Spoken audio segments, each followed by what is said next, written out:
hoy vamos a dar inicio a un ciclo de conferencias sobre o relacionadas con el perfeccionamiento de los actores económicos, en la cual vamos a tratar un conjunto de temas que serán impartidos por especialistas tanto del Ministerio de Economía y Planificación, del Ministerio de Trabajo y Seguridad Social, así como del Ministerio de Finanzas y Precios.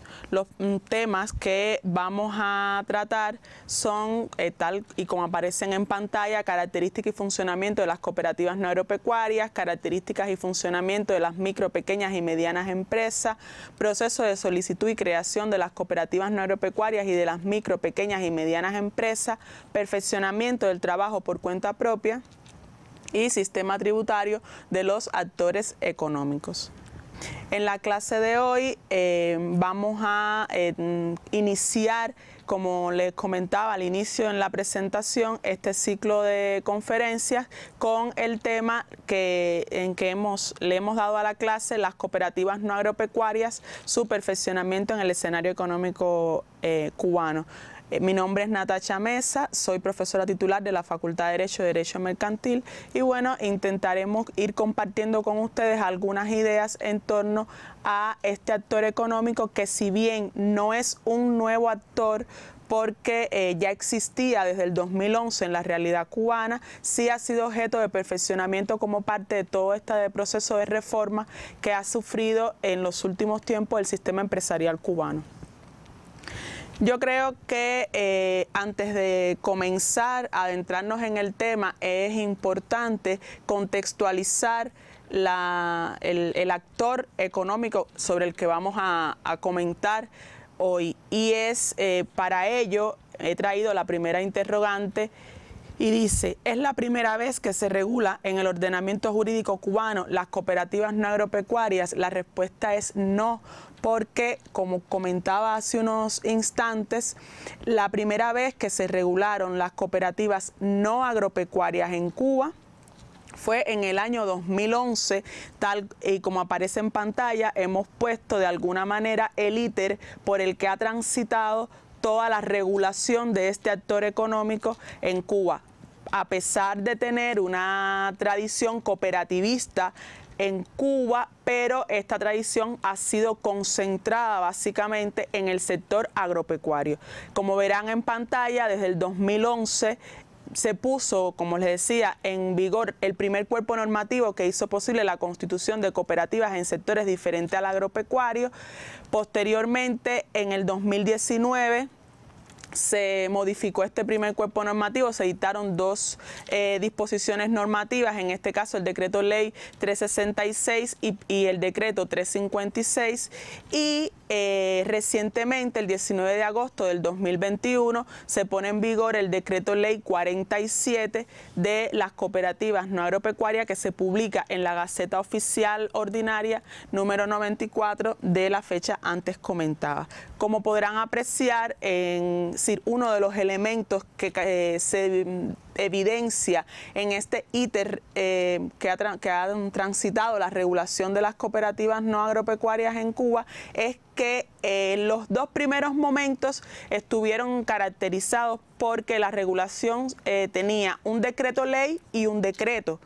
En este decreto ley que se ha publicado en el 19 de agosto, ya desaparece el decreto que constituye el reglamento de este actor y ya todo se ha agrupado en un solo cuerpo legislativo. ¿Qué quiero decir con esto? Que con la nueva norma, es decir, con el decreto ley 47, ya no hay esa separación entre decreto ley y decreto que constituye el reglamento de las cooperativas no agropecuarias, sino que todo el contenido se ha fundido en un solo cuerpo normativo, en una sola norma jurídica, que es el decreto ley número 47.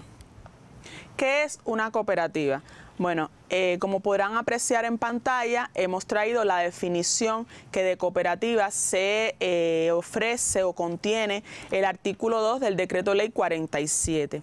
Es una entidad, y así se define, como una entidad económica de carácter empresarial que se constituye a partir de la asociación voluntaria de personas que aportan dinero, otros bienes y derechos para la satisfacción de necesidades económicas, sociales y culturales de sus socios propietarios, así como del interés social, sustentada en el trabajo de estos y en el ejercicio efectivo de los principios del cooperativismo universalmente reconocidos.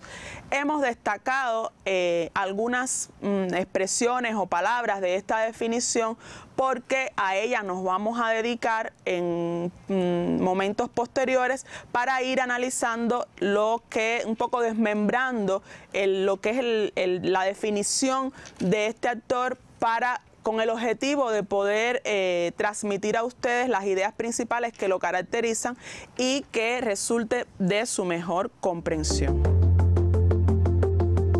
Ahora bien, uno de los elementos que se señalaban de la definición que acabábamos de comentar es que la existencia de principios cooperativos universalmente aceptados que van a regular de alguna manera o a ordenar el funcionamiento de las cooperativas. ¿Qué importancia tienen estos principios? De comentar que estos principios fueron emitidos por la Alianza Cooperativa Internacional en el año 1995, han tenido varias versiones de los mismos, son trascendentales para las cooperativas, para entender cuando estamos en presencia de una genuina cooperativa.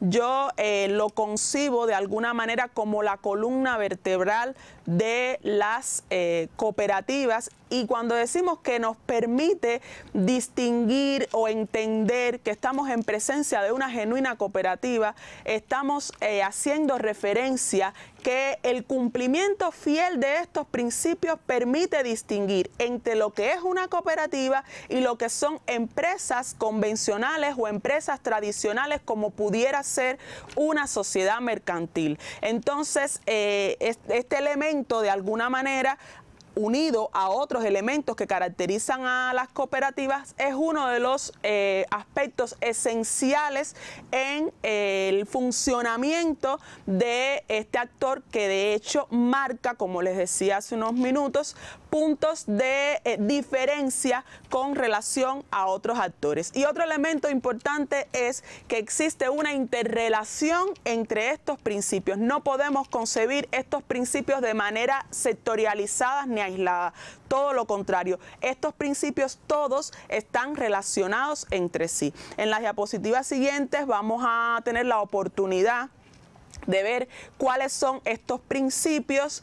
Están regulados en el decreto ley y podremos de alguna manera ir comentando sobre en qué consiste cada uno de estos principios. Bueno, ahí están en la pantalla, podrán apreciar cuáles son estos principios. Tal y como les comentaba, están regulados en el artículo 6 del Decreto Ley 47. Es válido señalar que cada país, estos principios son una guía, ¿verdad?, que se establecen y que rigen, de alguna manera distinguen, caracterizan a las cooperativas no agropecuarias, pero cada país los incorpora en sus ordenamientos internos y los regula atendiendo a las características y condiciones del país en cuestión. Bueno, en pantalla están estos principios. Ahí está el principio, por ejemplo, de voluntariedad. ¿Qué significa este principio? Bueno, que la cooperativa también se conoce como el principio de adhesión voluntaria.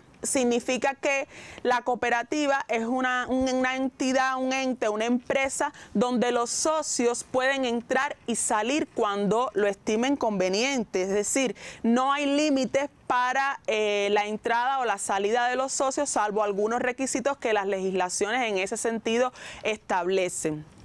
Cooperación y ayuda mutua entre los socios también es otro de los principios que reconoce nuestra legislación, principios cooperativos, que en este sentido significa un poco que destaca el carácter social y la solidaridad que debe haber o que debe caracterizar a los socios y a la cooperativa propiamente dicha. Autonomía y sostenibilidad económica significa que la cooperativa, al ser una entidad económica, es independiente, tiene autonomía, responde con su patrimonio de las obligaciones que contraiga frente a terceros, y al ser autónoma, pues por tanto tiene toda la posibilidad de elegir con quién contrata y cuáles son las bases sobre las cuales va a contratar.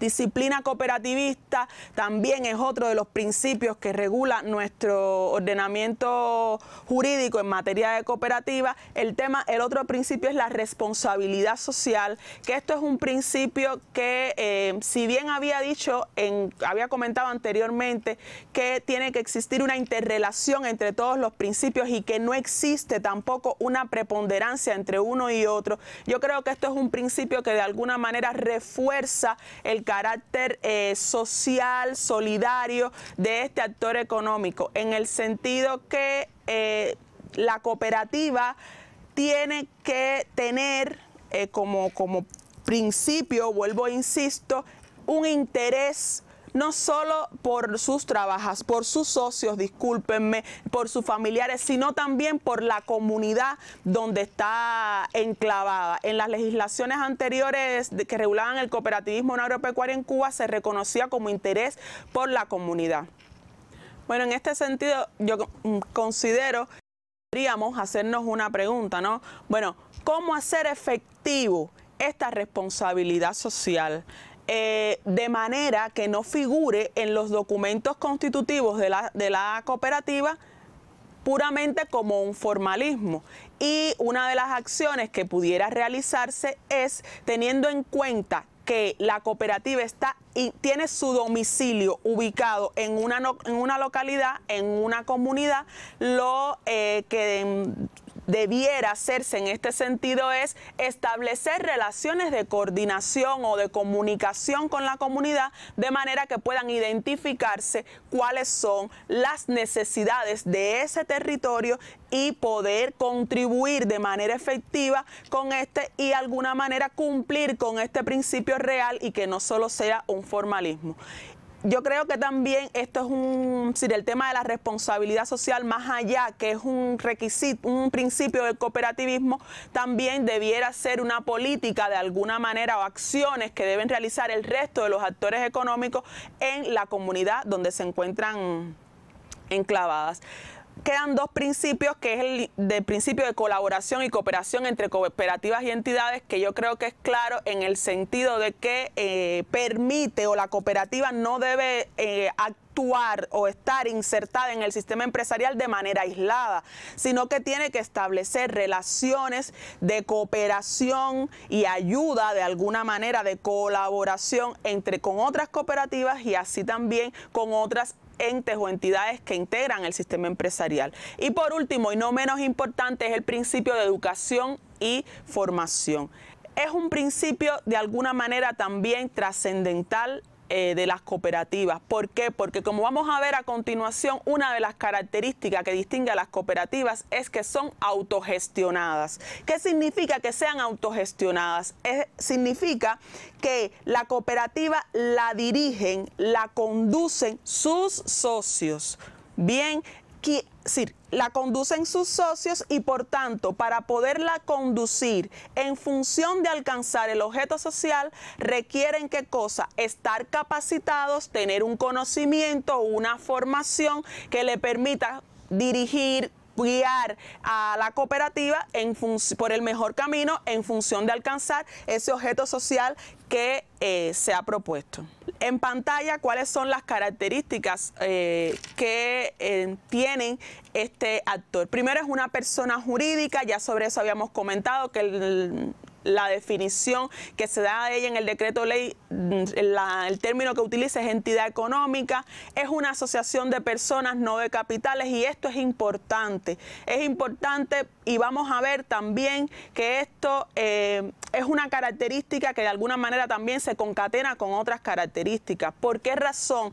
Porque la cooperativa se sustenta sobre la base del trabajo de sus socios. Por tanto, es trascendental para la figura, la persona, es trascendental para la figura, el socio, cosa que no sucede en las sociedades mercantiles, como vamos a ver o tendrán la oportunidad de ver en una de las conferencias posteriores que se va a dedicar a estudiar, a conversar o reflexionar en torno a las micro, pequeñas y medianas empresas que adoptan la forma de sociedad de responsabilidad limitada. Es abierta y precisamente este carácter abierto está relacionado con el principio de la voluntariedad, que significa que los socios pueden entrar y salir de las cooperativas cuando lo entiendan. Siempre se requiere de un acuerdo de la Junta General de Socios, que es el órgano asambleario de la cooperativa, para aprobar la entrada o salida de este socio. No existe límite máximo al número de socios ni al capital.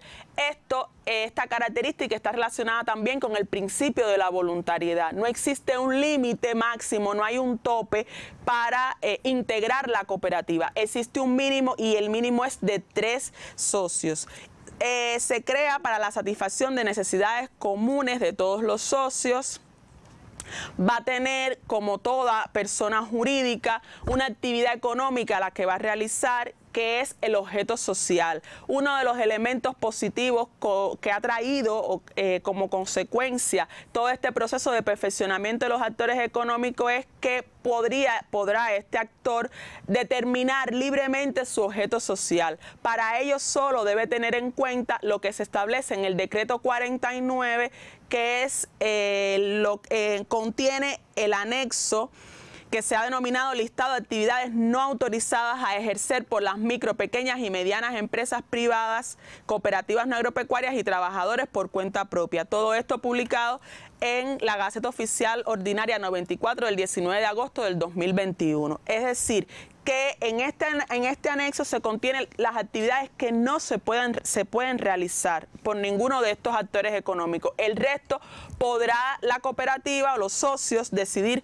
cuáles son las actividades que las actividades que van a realizar. Algo que ya les comentaba, que la cooperativa se sustenta sobre la base del trabajo de sus asociados, que hace que las cooperativas cubanas sean cooperativas de trabajo. Esto también se reconoce en el texto constitucional que fue aprobado en 2019. Otro de los elementos resultado también de este perfeccionamiento es que las cooperativas tienen un alcance nacional. ¿Qué significa esto? Ya se deja atrás el tema, lo relativo o el alcance territorial que en algún momento tuvieron. Todo lo contrario, actualmente es posible de que se puedan extender su actividad abriendo establecimientos, oficinas en cualquier parte del territorio nacional. Otro de los elementos es son autogestionadas. Ya sobre esto habíamos comentado anteriormente. Y un elemento importante también que distingue a las cooperativas del resto de las empresas convencionales, sobre todo de las sociedades mercantiles, es que las caracteriza algo que se le ha denominado en la doctrina participación democrática. ¿Qué significa? Que cada socio, independiente de lo que haya aportado, va a tener un voto. Y esto va a permitir que todos los socios puedan acceder o puedan decidir en igualdad de condiciones. Se requiere para su constitución escritura pública, estatutos e inscripción en el registro mercantil. En ella se establecen relaciones que van a ser horizontales, no va a haber relaciones de subordinación. Es posible crear fondos para realizar acciones propiamente en la cooperativa, por ejemplo, lo relacionado con la responsabilidad social, la educación, la capacitación. En pantalla los requisitos que se establecen para ser socios. Por un lado es ser persona natural mayor de 18 años, además estar apto y demostrar conocimientos y habilidades para el ejercicio de la actividad económica que tiene la cooperativa. ¿Y por qué este requisito de estar apto? Bueno, porque tenemos que pensar y recordar en lo que decíamos anteriormente, y es que la cooperativa se sustenta sobre la base del trabajo de sus asociados o de sus socios. Por tanto, para trabajar, si se sustenta sobre la base del trabajo de sus socios, tienen que estar aptos para poder desarrollar estas actividades. ¿Cómo se constituyen? Ya lo habíamos comentado: estatutos, escritura pública e inscripción en el registro mercantil. Yo quiero comentarles que los estatutos, el proceso de concepción y redacción de los estatutos es un proceso que es de suma importancia para la constitución de las cooperativas, toda vez que los estatutos son la norma que rigen el funcionamiento interno de este actor, y en él se van a incorporar todas las cuestiones relacionadas con el funcionamiento de la cooperativa. Parte de la voluntad de los socios, su creación a partir de unos mínimos que establece la ley. Comentar también que en el canal de Telegram, que se denomina Actores Económicos, hay un modelo de estatutos que está puesto a la disposición de todos los interesados, que de alguna manera puede constituir una guía para su redacción. Su contenido, como les decía, se encuentra regulado en el decreto ley. ¿Qué se puede aportar a la cooperativa? A la cooperativa se puede aportar bienes, derechos, y también se puede aportar dinero. Todo esto va a integrar el capital social, y es importante recordar que no solo, además de esto que se puede aportar, insisto, porque es un elemento importante que lo distingue de las sociedades mercantiles, va a sustentarse sobre la base del trabajo de sus socios que lo integran. Bueno, en pantalla, ¿cuáles son los órganos de la cooperativa? Está la Asamblea General de Socios, el órgano de administración y el órgano de control y fiscalización. Cada uno tiene sus atribuciones que le han sido expresamente determinadas en la ley y se diferencian sustancialmente. De estos tres órganos está puesto en la diapositiva intencionalmente. La Asamblea General de alguna manera es el órgano supremo porque en él se crea la voluntad de la cooperativa.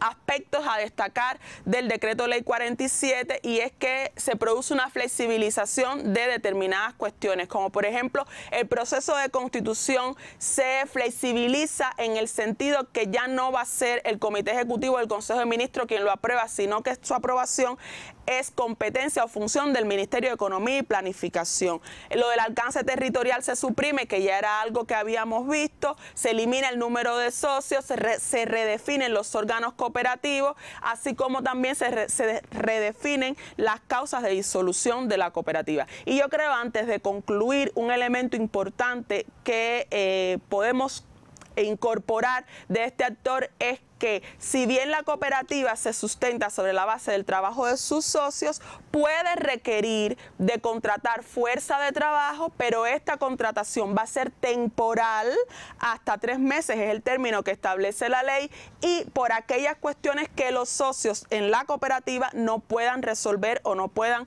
hacer frente.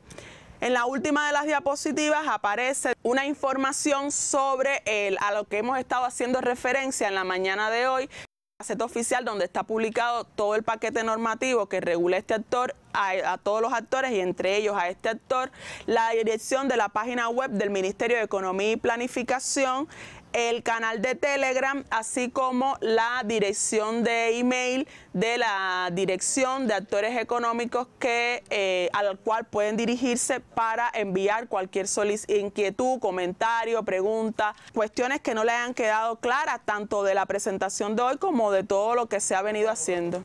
En la próxima conferencia, que se va a tener por tema las micro, pequeñas y medianas empresas, ustedes podrán de alguna manera quizás comprender mejor las diferencias de este actor con respecto a las micro, pequeñas y medianas empresas, porque estas adoptan una forma societaria, transita por características diferentes, por un régimen jurídico diferente, y si bien son 2 personas jurídicas, pero vuelvo y repito, con características distintas que a partir de la puesta en vigor de la norma, pues van a coexistir ambas en el ordenamiento jurídico cubano. Y yo creo también que es importante la próxima clase, porque va a permitir que cada uno de los interesados puedan elegir o decidir a partir de las características que tiene cada uno de estos actores,